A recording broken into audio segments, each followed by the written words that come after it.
Brendan Bradford, CodeSports.au. Welcome. All right, mate. Let's get that bit out of the way to start with, eh? I'm bitter and twisted. I'm warped and demented. Just lay it down thick, mate. Give me a tar brush.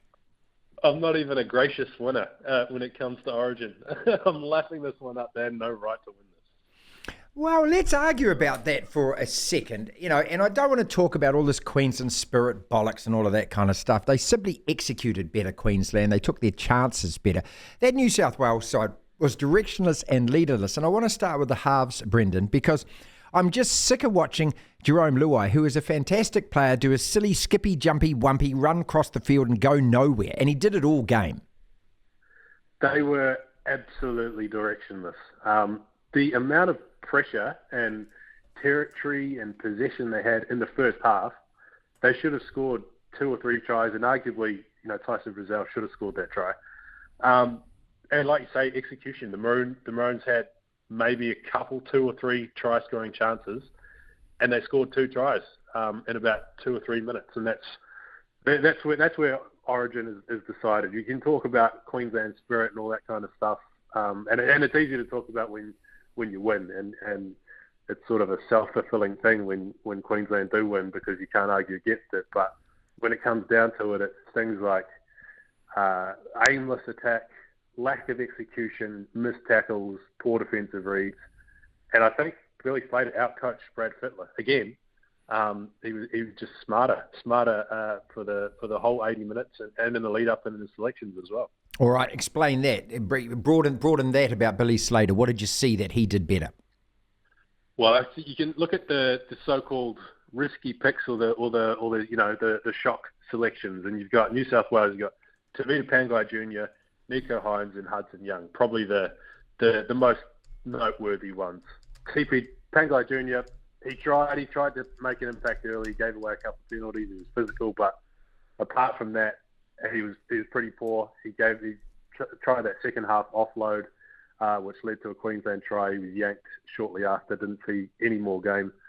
Hudson Young tried again. He was trying to get in Daly Cherry Evans' face in the first half, just trying to rough him up and make his presence felt. Didn't have much of an impact beyond that. Subbed off after about half an hour. Didn't get back on. Nico Hines, the Dalian Player of the Year, excellent half. Sits on the bench for 69 minutes. Comes on at centre because Tom Tebojevic went off with a concussion and was out of place. I don't know if he's ever played centre before or how long it was, but it's a very, very tricky position, particularly defensively. He came on, he made a really good tackle first up, but he missed a tackle on Cam Munster in the lead up to the Hamiso Tabuai-Fidow try. And these are just poor coaching, poor game plan, poor game management as well. On the other side, the Queensland sort of risky picks or the big selections, obviously Reece Walsh at fullback, that was huge, coming in for Kalen Ponga. Reece Walsh, he didn't light up the game like we've seen him do for the Warriors and for the Broncos, but he pretty much caught every bomb that came his way. New South Wales tried to rough him up, and he stood up to the task.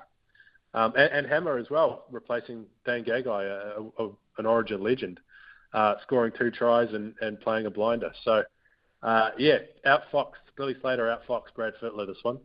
When you talk about the centres, and then with all of the injuries that they were having, and then Ben Hunt goes to centre, and he was coming off at half-time, and he was talking to Darren Lockyer about it, and he was just so mad with the fact, he said, we got good defenders, we'll just put bodies in there and so forth, and he was one of those guys, and I thought their ability to absorb whatever was going on in the game and the misfortune that they had of losing guys, 2 off the bench that couldn't come back on, then down to 12, and still being able to focus and still having the confidence to say, okay, if we keep executing, we can win this game. Is that coaching or is that the player's own self-belief? I think it's a bit of both. And I think it comes down to when you, like you say, he was just so matter of fact, okay, this is what's happened, but this is our game plan and this is what we're going to stick to. It doesn't matter who's playing where, this is what we're going to try and do. This is how we play. Whereas if you look at New South Wales, Latrell Mitchell goes out and all of a sudden the whole game plan, seemingly turns to crap. Turbo goes off and you're like, oh, geez, what do we do? Oh, Nico Hines can go play centre. It felt, the whole week, it felt like it was on the fly. It was made up reacting to what was happening. Whereas, if DCE goes down injured or something like this, and we've seen this over the last couple of years, you have the next guy come in. He doesn't try and impose himself like great players like Latrell do. He fits into a system. He doesn't have to feel the pressure on himself to win this game off his own back. He fits into what they're trying to do. And that's Billy Slater, but I think that's going all the way back to the Mal Meninga years, the streak and all that kind of stuff. I think that's what they did. If people talk about sort of pick and stick and all that kind of stuff, I don't think it's the individual players so much as the approach and the game plan and the strategy to the game. Did they, the combinations that they had, look, he had 5 Penrith Panther players combining for 1 try there. And when the commentators were saying that, I was sitting there thinking, okay, well, that's actually really good because you got these combinations. These people are used to playing to each other. These blokes know each other, and surely that helps. But in the end, was it more of a constriction? Because it just seemed like they were a bit predictable, New South Wales, especially attack. Yeah, I think they were much better when Liam Martin came on. He was, I think, arguably probably the Blues' best. And it's an interesting one because you can see at times those Panthers connections, even going back with Api Coruscant as well, particularly on the left where you had Luai, you had Martin when he came on, Crichton and To'o. And Liam Martin scored a really nice try off a short Luai pass.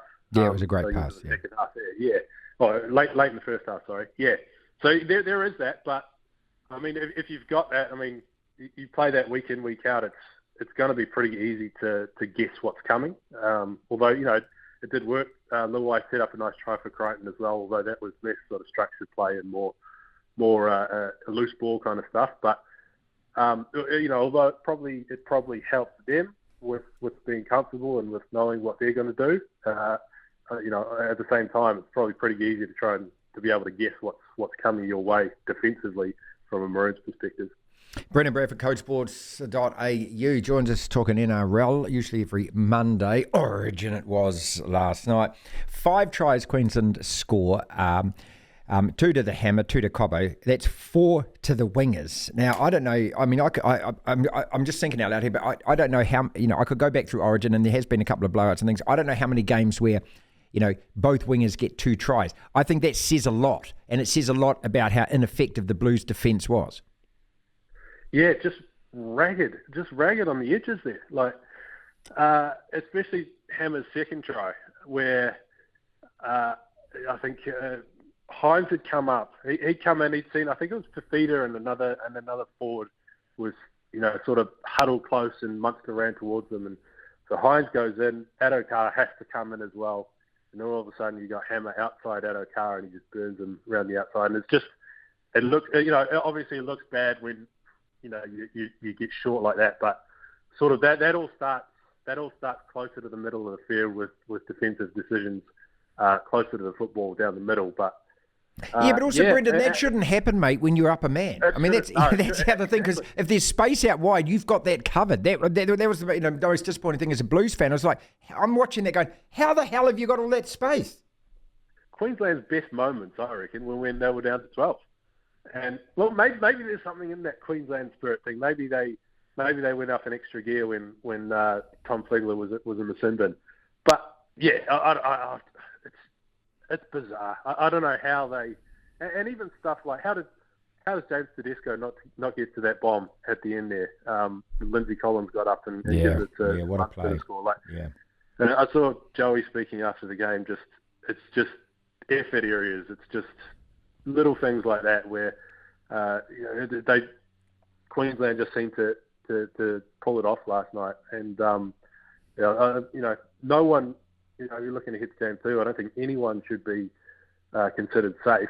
Not even Cleary, not Tedesco. Although I can't see them dropping the captain. Well, he's been disappointing. Let's be honest. Tell me the last time he played well. 2019, I think he was the player of the series in this or whatever. And in the World Cup last year, he did a couple of things. Yeah. But he's been largely muzzled, hasn't he? And he just doesn't seem to have whatever it is. He threw a little bit of footwork in last night. But where's the James Tedesco that skins guys, that creates gaps, that... Yeah, just I don't know. He seems not as good as he once was. It feels like he's I don't know whether it's the captaincy or I don't know, but it feels like he's got a lot of pressure on his shoulders. And there was a moment where in the first half there was a 2-on-1. He should have just passed it to Brian Tor, and he took the line on and tried to score himself. And it feels like he's trying to do too much on his own. I remember seeing that with Paul Gallen, where he'd take 2 hit-ups every set, and although, good, he's trying to pull his team up, they were probably less effective hit-ups than if a fresh guy took one of those. And I think it feels like that's what you're seeing from James Tedesco a little bit. He's trying to overplay his hand, trying to do a little bit too much. But at club level, he hasn't set the world on fire this year.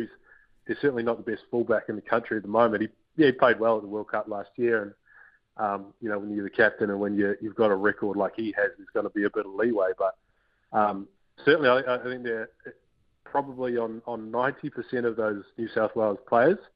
There are going to be some hard discussions and some pretty tough video reviews. I just can't see how they come back in Brisbane. I really don't. I mean, Queensland only have to play that well again. New South Wales have got to find a way to play better and find players that are going to be able to achieve this. Yeah, and they'll be stressing on Latrell Mitchell coming back. Tom Trbojevic has got that concussion. Turbo, I literally forgot he was playing for large. He's out of position. There's one moment where, in the 21 series, where basically he was giving a roaming assignment where he was playing centres, but he's popped up on anywhere over the field. And it was only one moment he did that last night, and he combined with, I think it was Luai, and it was a pretty, it was a dangerous attacking sort of play, but it was the only time he strayed to the other side of the field, and the only time he really looked dangerous.